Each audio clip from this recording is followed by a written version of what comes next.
और बदलाव होगा, क्या चर्चा करना हो और आबादी के हिसाब से हमें सम्मान मिलेगा।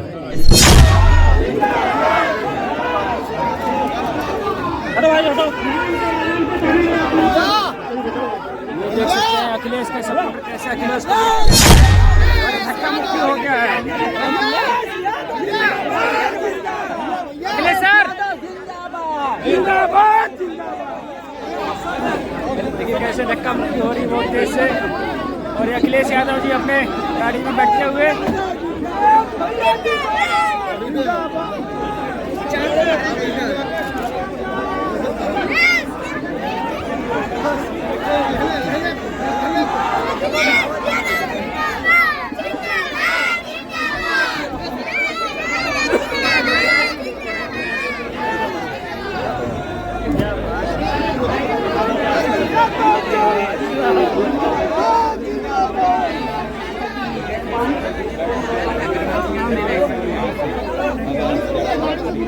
अब देख सकते हैं अखिलेश यादव बैठ चुके हैं और उनके जो सपोर्टर थे काफ़ी गर्दिश में उनको लेकर अंदर गए। देखिए कैसे धक्का मुक्की हो रही है, देख लिए। और यहाँ पे देखिए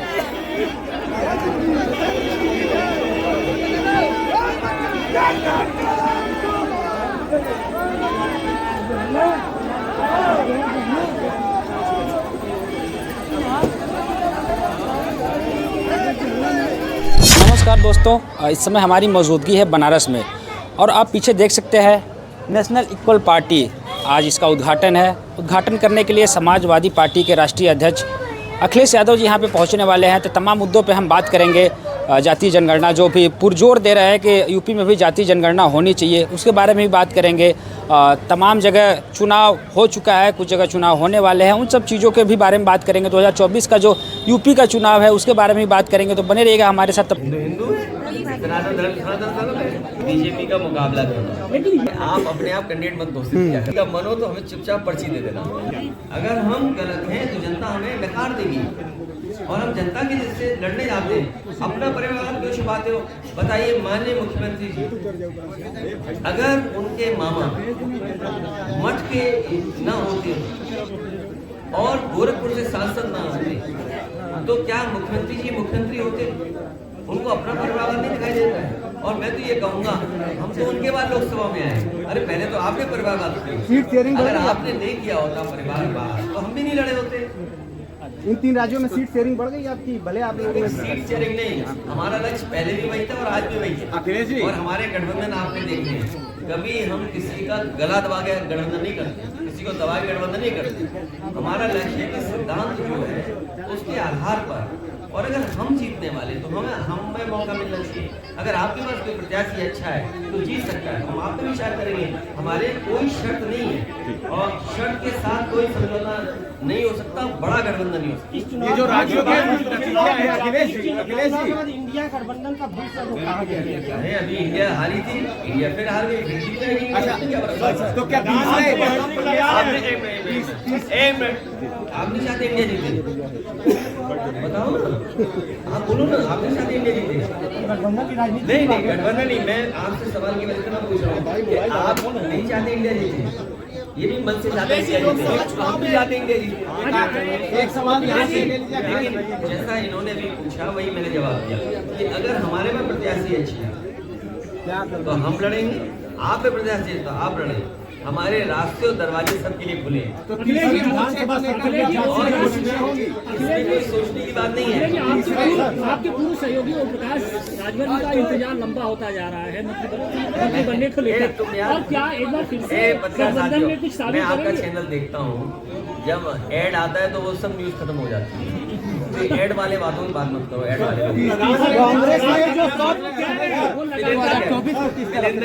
कांग्रेस ने जो सॉफ्ट हिंदुत्व का चेहरा अपनाया था, हार्ड हिंदू। देखिए मैंने कई बार इसका जवाब दिया, कोई सॉफ्ट कोई हार्ड नहीं। हम सॉफ्ट हम हार्ड, ये क्या है बात है? हिंदू सनातन धर्म इसमें हार्ड और सॉफ्ट क्या होता है? अब बात आगे मत बढ़ाओ। नहीं, रास्ता बहुत टफ हो गया है। टफ ही नहीं है, घर घर बेरोजगार मांग रहा रोजगार, क्या टफ है? तीसरे मोर्चे की कोशिश करेंगे अखिलेश जी, तीसरे मोर्चे के लिए वो जो गठबंधन है वो तीसरा मोर्चा भी मान लो, चौथा मोर्चा भी मान लो, पहला मोर्चा भी मान लो। मैंने कहा लक्ष्य हमारा है बीजेपी का मुकाबला करना। आप अपने आप कैंडिडेट मत घोषित किया करें। और जो किसान की आय नहीं दोगुनी, बेरोजगार इतने बैठे हैं, महंगाई है, तो ये बड़े सवाल हैं। तो इन सवालों के साथ ही हम उठ बैठ करके रास्ता निकालेंगे। चलो मायावती ने और आय दोगुनी होगी आपकी। बनारस को रोजगार नहीं है। बनारस से किसको लड़ा रहे हैं? बनारस पल्लवी पटेल जी का नाम चल रहा है आपके पार्टी सिंबल पर चुनाव। आप अपने आप कैंडिडेट मत घोषित किया करें। ये अखबार वाले, टीवी वाले घोषित कर देते हैं प्रत्याशी। अगर आप में से किसी का मन हो तो हमें चुपचाप पर्ची दे देना। अखिलेश मायावती ने ट्विटर पे शेयर किया है कि ये जीत शंका पैदा करती है। ट्विटर नहीं है, बदल गया नाम। हाँ, बदल गया नाम। उस पर एक रिटेन में दाखिल किया हुआ है कि ये जो जीत है वो एक शंका पैदा करती है, एक तरफा जीत। कोई बात नहीं, अब इससे हम जवाब दे देंगे। सर, विधानसभा सत्र में आपने जाति जनगणना का पुरजोर आवाज उठाया, क्या आने वाले लोकसभा में आपका ये और मैंने तर्क भी दिया। मैंने ये कहा कि जब 2017 में मेरिट से पुलिस की भर्ती हुई थी तो उस समय पुरानी आरक्षण व्यवस्था थी, और जब भर्ती का रिजल्ट आ गया तो तमाम नौजवान जो नौकरी पा गए थे, सरकार ने वो आरक्षण की व्यवस्था बदल दी। जो नए तरह से आरक्षण था वो व्यवस्था लागू कर दी, तो 1700 नौजवानों को अपनी नौकरी खोनी पड़ी। उसमें पिछड़े और दलित नौजवान थे। इसीलिए मैंने मांग की है, और पूरे देश से ये मांग उठ रही है कि जाति गणना हो और आबादी के हिसाब से हमें सम्मान मिले। इसके मैं पक्ष में हूँ। जाति गणना होगी, होके रहेगी, समय जरूर है, लेकिन देश की आगे ना झुके। बड़े पैमाने पे आबादी है चाहती है कि जाति गणना हो। भाजपा की जीत। अरे भाई, तुम पूछोगे बदल जाएंगे, क्यों उनकी बात करते हो? अब ये जीत के बाद, इस जीत के बाद 2024 को किस तरह से देख रहे हैं? 2024 को नेतृत्व कौन करेगा?